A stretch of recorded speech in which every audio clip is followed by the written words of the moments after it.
About 6 months after I got married, something big happened that shook up my life. My husband suddenly told me I had to take care of his dad, who was now stuck in bed because of an accident. This was all new to me, and I found it really hard. Then, out of the blue, my husband said, "Let's go chill in Hawaii while you handle my dad." So, off my husband and his mom went to Hawaii, leaving me to take care of his dad. They didn't realize the trouble their decision would cause down the road. My name is Mary, and I'm 30 years old. I've always loved cooking, so after finishing college, I got a job at a big restaurant chain. Now, I work in the planning department, coming up with new menu items. About 8 years into my job, I met Tom, who eventually became my husband. 2 years ago, I decided to go to my favorite Japanese pub alone. I sat at the counter, and next to me was Tom. We got talking and found out we were the same age. We hit it off and exchanged numbers. Tom started inviting me out to dinner often, and we began spending a lot of time together. He was funny and upbeat, and I found myself really liking him. It seemed like he felt the same, and we started dating. Eventually, we got married 6 months ago and now live together in an apartment conveniently located between our workplaces. Sometimes, I slack off on housework because we're both busy with our jobs, but Tom always reassures me with a smile, saying, "You don't have to be perfect at housework. I'm just happy to be with you." I replied, "I wish I could make fancier dinners, but I'm just happy to eat with you." Tom is always so kind, saying, "I treat the people I care about well. I'm so glad to be your husband." I feel the same way, saying, "Me too. I'm lucky to have you." Even after 6 months of marriage, we still have these sweet conversations. I thought our happy days would last forever, but suddenly, everything changed and our happiness disappeared. When I got home from work that day, my husband was already in the living room. Usually, one of us would say, "Hey," but this time, there was an uneasy silence. I nervously asked my husband what was wrong since he looked worried while scrolling through his phone. "Tom, are you okay?" I asked. He replied, "Hey Mary, I'm just really out of it. What's up? You seem scared." I explained, "Oh, it's just that my mom called from your mom's. Your dad was in an accident." I was caught off guard by his unexpected reaction. "What? I didn't expect that. Shouldn't we go see him?" Tom shook his head sadly, saying, "No, we can't." "Why not?" I asked, feeling anxious. "It's just not possible right now," he said. "Mom's taking care of him until he's better." "Oh no," I sighed, feeling helpless. His words made me realize there was nothing we could do at the moment. I let go of his hand and sat down on the sofa. I was worried about my father-in-law. He had just turned 65 and usually took good care of himself, enjoying activities like hiking and golfing on his days off. My husband works for my father-in-law's business, so I knew he must be feeling torn. Not only is he his boss, but he's also his dad. It was hard to imagine him being his usual cheerful self that day when he was clearly upset. A week later, we finally got to visit my father-in-law in the hospital. When I walked into his room, he had a weak smile on his face. "How are you feeling, Dad?" I asked, concerned. He scratched his head apologetically and said, "Mary, I'm sorry for worrying you." I reassured him, "Don't worry, I'm just glad you're safe." He nodded slowly, saying, "I'm okay, but I'll stay in bed for a while." Seeing him smile eased my worries. Unfortunately, the accident had left him with a spinal cord injury, and he was still paralyzed. He had to stay in the hospital for about 2 months for treatment and rehabilitation. Even after he was discharged, he would need ongoing therapy.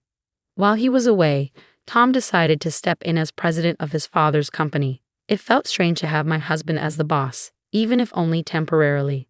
As I was watching Tom and his father talk, my mother-in-law pulled me aside and sarcastically said, "Hey Mary, are you sure you're not confused about something?" "I'm not confused," I replied firmly. "Just because Tom is the president doesn't mean you can take advantage of him. Please don't do that." My mother-in-law shrugged and said, "I don't need to worry about that. I have a job and I'm well compensated." "Fine, but you knew Tom was the boss's son from the start." "What a nasty thing to say," I retorted, feeling frustrated. But it was all in her imagination. I didn't know Tom was the president's son until we had been dating for a while. Since the beginning of our marriage, my mother-in-law had been sarcastic toward me, and I didn't want to be misunderstood or disliked by her. So I spoke up. I didn't get with Tom for money. I was drawn to his personality. "What are you talking about? You act like you know everything about me," she shot back. Well, you won't be able to fool me. I'll never accept you. Never. My father-in-law, sensing tension, asked, "What's going on?" "Nothing," my mother-in-law snapped, giving me a harsh look. Her words and behavior showed that she favored Tom. She probably thought I married him for money because we tied the knot after only a year of dating. Her treatment of me had been harsh from the moment we met at the wedding. I never expected her to be so mean. Even more troubling was that my husband adored her. A few days later, he said something that bothered me. "Mary, you know that my dad will be discharged from the hospital next month, right? We'll be going back to my parents' place then," Tom said. "Wait, why are you bringing this up now all of a sudden?" I asked, feeling caught off guard. "It's my mom's suggestion. It's a good opportunity for us to live together. She can't take care of my dad alone," Tom explained. "But it's not that simple to make such a big decision so quickly. We need to think this through together," I replied. "I'm grateful for your consideration, Mom." I was confused, but he was firm, saying, "Well, that's the decision. Just make sure you pack your stuff in time for the move." "But I won't be able to get to work easily if we move to your parents' place." "We struggled to find an apartment close to our jobs," I protested. "It's only 5 train stops away from my parents' place, isn't it?" "You're lucky you can even sit on the train in the mornings," he replied. It seemed like my husband and mother-in-law had already made up their minds about living together. Despite my attempts to discuss avoiding it, they ignored me. My husband became even more devoted to my mother-in-law, and his treatment towards me got harsher. He started lecturing me every single day. "How's the packing going? I won't be able to take time off work on moving day, so you'll have to take care of everything. You'll be in charge of all the household chores and looking after my mom. Don't let her suffer," he'd say. Even before the move, I felt mentally overwhelmed by his comments. With the company being busy, I was already juggling work and preparing for the move. I was completely drained, both physically and mentally. 2 months later, the move was done, and my father-in-law came home from the hospital. I barely had time to catch my breath, but I started a new job as my father-in-law's caregiver. I woke up at 4 a.m. to make breakfast and do laundry simultaneously. Then, I hurried to my father-in-law's room to give him a morning massage and help him change clothes. I had to finish breakfast before my husband and mother-in-law, and once they were done, I assisted my father-in-law with his meals. Finally, after everyone had eaten, I could head to work. Despite all my efforts with caregiving and housework, my mother-in-law was never satisfied. She always seemed to find a way to delay me from going to work in the mornings. "Mary, can you spare a minute?" she'd say. I'd apologize. "I really have to leave right now." "What's the problem now?" "Are you complaining about breakfast?" My mother-in-law's words hit me like a ton of bricks. "I'll talk to you about it when I get back. Now I'm leaving. Don't argue with me. Just stay put," she commanded. I felt a headache coming on as my mother-in-law continued to yell. My heart started racing, and I felt dizzy. Whenever my husband or mother-in-law started with their unreasonable demands, I would get heart palpitations and headaches. But arguing with them only made things worse. The quickest way to get through it was to stay quiet. Because of my mother-in-law's constant complaints, I was always running late for work. My coworkers started to notice, and they were worried because I had never been late before. 3 months had flown by since my father-in-law got out of the hospital, but I still felt like I was running on fumes. After a long day at work, I had to rush home and start cooking dinner, but even my efforts weren't enough to please my husband. "What's the matter, Mary? I come home tired, and you're serving fish? Are you serious?" he criticized. "I'm sorry. I had to step away to help my father-in-law, so I just made boiled fish," I explained. "You should make something that gives me energy. I'm not interested in boiled fish," he complained. As my husband started making himself some instant noodles, I fell silent, feeling defeated. My mother-in-law looked smug. Feeling down, I went to help my father-in-law get ready for the evening. He noticed my distress and asked, "Mary, you look a bit pale. Are you okay?" "I'm fine, just a bit stressed with work," I replied. "Is that all?" "I've been hearing a lot of arguing between my wife and Tom lately," he said with concern. "It's my fault. I'm not very skilled at a lot of things," I admitted sadly. "I don't see it that way," I replied, forcing a smile and fibbing to my father-in-law. It was the only way I could keep myself going. The truth was, I had always wanted to leave, but what would happen to my father-in-law if I did? I couldn't just walk away from everything. As the end of the year approached, I had some days off from work, but I spent them cleaning the house. Then, on New Year's Eve, my husband dropped a bombshell. "My mom and I are heading to Hawaii," he announced. "Hawaii? But we've been talking about this for a while," my husband explained, sounding nonchalant. "Wait, just think about your dad's condition. He needs you here.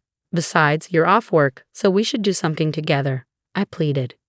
They both had smug looks on their faces as they showed me their packed carry-on bags. It seemed like they found my confusion amusing as they struggled to contain their laughter. As they walked out the door, my husband casually said, "You'll take care of my dad while we're in Hawaii. We're going to relax, so you're on your own." They both laughed as the door closed behind them. In that moment, something inside me snapped. "What do you mean, take care of him? Why am I the one doing everything alone? I can't handle being treated like this as a family member. I'm divorcing him when they get back," I thought, feeling a surge of anger. Despite my decision to divorce, I resolved to focus on caring for my father-in-law until they returned. I decided to stop doing anything around the house.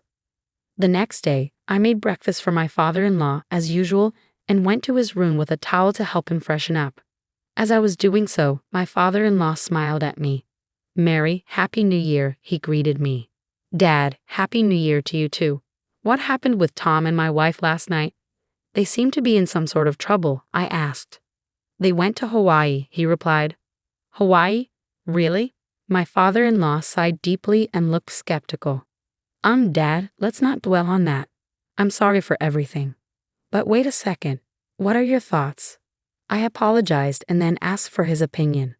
I've actually been able to get out of bed on my own for a few days now. I was waiting for the right moment, but I never expected it to happen like this, my father-in-law explained with a smile, speaking slowly. It turned out that my father-in-law had noticed how unfairly I was being treated. I had asked my mother-in-law and husband to help me with errands, but they had ignored me. Additionally, the company's executive director had contacted my father-in-law, reporting that my husband, who was acting as president, was not following proper procedures and was abusing company funds for this trip. So my father-in-law contacted a company representative to monitor my husband's behavior. They discovered that my husband had been slacking off at work, which angered everyone. My father-in-law was supposed to take back his position as president after the new year, but instead he decided to fire my husband. Since the house was in my father-in-law's name, while they were away, we changed the locks and made plans to keep them out when they returned. As I went to the city office to pick up 2 divorce papers, a week passed. Suddenly, I heard banging on the front door and the intercom ringing repeatedly. It was my husband and mother-in-law just back from Hawaii trying to get in. I responded to them through the intercom. "Welcome back. How was your trip?" I asked politely. "Mary, open the door right now." "I can't open it," my husband demanded. "I can't do that. My father-in-law warned me not to let them in." "What? What are you talking about?" "Hey, did you enjoy your trip? You know that was company funds, right?" I asked, trying to keep my tone light. I didn't know," my husband stammered, looking flustered. I couldn't help but chuckle as I watched their reactions on the monitor. Then, my father-in-law, who had been listening in, chimed in from the side. "So you really use company money, son? Why, you're not even supposed to be able to walk," my father-in-law said incredulously. "I've been able to walk for a few days now, thanks to Mary helping with my rehabilitation. And the managing director told me about your shady behavior at work," my father-in-law explained. "Who's the managing director?" my husband asked, clearly caught off guard. "No, Dad, that's not true.